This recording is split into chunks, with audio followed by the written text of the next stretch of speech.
This comment is totally unrelated, but I just had someone inbox me and ask me for a story time on how I escaped domestic violence. And I had told them to comment, and I would use their comment as the video that I make a story time with. But I'm assuming that they're not comfortable, which is completely fine, especially if you're still in the center of something like that. I could understand why you wouldn't feel comfortable commenting because you never know who's watching your page. So, first off, let me give you the good, the bad, and the ugly. First of all,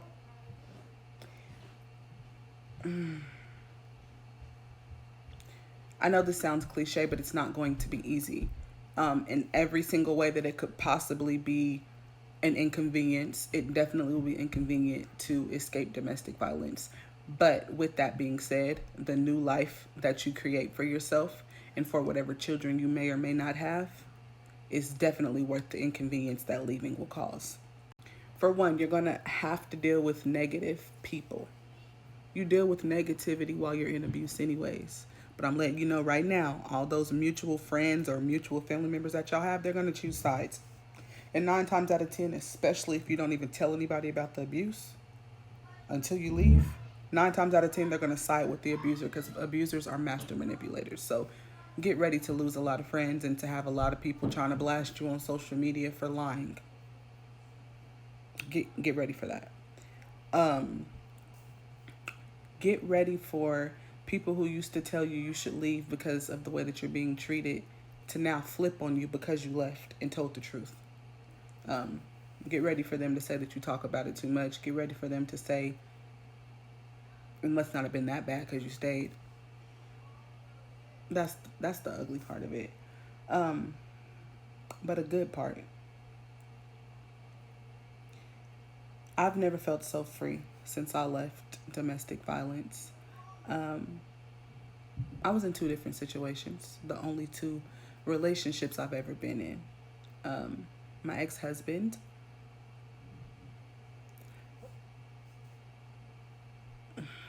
it was a very toxic marriage, but it was all I knew. He was my first boyfriend. Um, he would abuse me, but he would hit me in places that when the bruises came, nobody could see because I used to wear baggy clothes. When I was with my ex husband, I wore baggy clothes all the time. So he would punch my legs up, punch my arms up. He would choke me. He would hit me and submit me in places that if somebody looked at me, they couldn't tell, right? Um, my daughter keeps coming downstairs, so I keep pausing it. But the way that I left him, we had our first child, our only child that we had together, right after 4 miscarriages. In my head, he's gonna stop cheating, he's gonna stop hitting me. We finally had this baby he's been wanting. No, we have this baby. He still doesn't want to work. The job that we had together, he quit it. So um, I'm working 2 jobs and he's sitting at my mama's house because since he quit his job and I had just got back to work, we couldn't afford our rent at the time. So we were living with my mom. He is at the house all day while me and my mom are at work. He's having women in and out of my mom's house while he has our 7-year old nephew and our newborn daughter. Um, I keep coming home and noticing weird things, so I tell him, but I don't tell my mom because my mom, again, doesn't know what's going on. I tell him that he has to leave. I tell him that he has X amount of time to leave. He winds up having that girl pick him up and leaves immediately, right? Okay.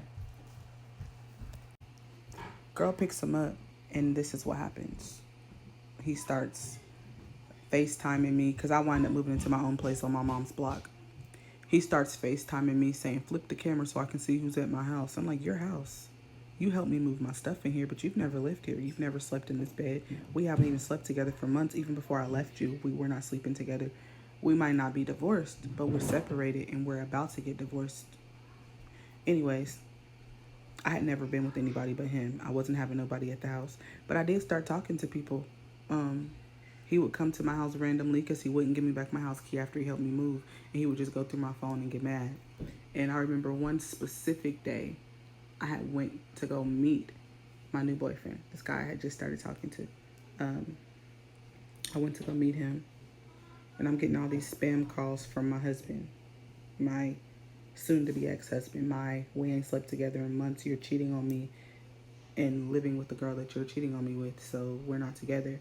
But anyways, our nephew and daughter are with my sister, and I'm at a hotel, and he's at my house going through every single emotion he could possibly go through. When I get home, he is outside of my house acting crazy. I wrote a story about my life, so you could imagine what happens that night. But he holds me up in the house for almost 2 days. It's a whole bunch of crazy stuff that happens within that time. And I had already gotten over him, so I didn't want to do anything with him, but he forced me sexually. It came a point in time where my mom wound up coming over there, and she called the police, and that's how I got out of that situation. There's a lot more to it, but that's how I got out of that situation. I went to a domestic violence shelter and never went back to the house. He was only in jail for 2 hours, and he came back and kicked my door in and stole my TV and broke a whole bunch of stuff in my house. He was hoping that I would have been there so he could have finished the job, but I wasn't there. So while I'm in this shelter, I keep leaving the shelter to go and sleep with this new boyfriend I have. I find out I'm pregnant. I get out of the shelter. This new boyfriend, I find out that he already has a pregnant girlfriend. So now he got 2 pregnant girlfriends. This is after he moves in with me. He starts abusing me.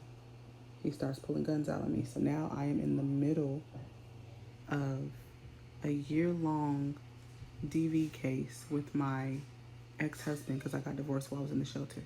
So I'm in the middle of escaping domestic violence. My address is confidential, everything, and I have a man that's abusing me living with me. So I'm literally in the middle of a war zone, and I don't want to tell anybody what's going on because the government was helping me escape my ex-husband, and now I got another man that's treating me 10 times worse, like pulling guns out on me. Like, this dude broke my jaw. Like, he was doing a lot. I didn't know how to get out. I did not know how to get out. I wound up becoming addicted to weed and alcohol real bad. I stayed with this guy for 3 years because I was with my ex-husband for almost 7. So I stayed with this guy for 3 years. He broke my jaw after the first year. We had 3 kids within that 3 years because I couldn't tell him no. I said, I don't want to have sex. Do you think he stopped? No. I'm not going front. He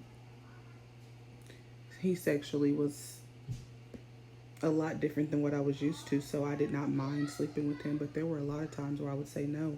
Like, I'm fresh out of a C-section, no. Like, there were a lot of times where I would say no and he would do it anyway. So I was always pregnant. The whole 3 years I was with him, I was pregnant the whole 3 years. A lot of crazy stuff happens. I will say that the way that I got out, though, because he was pulling guns out on me and everything, he was very abusive to me and my kids. The way that I got out of this situation was God.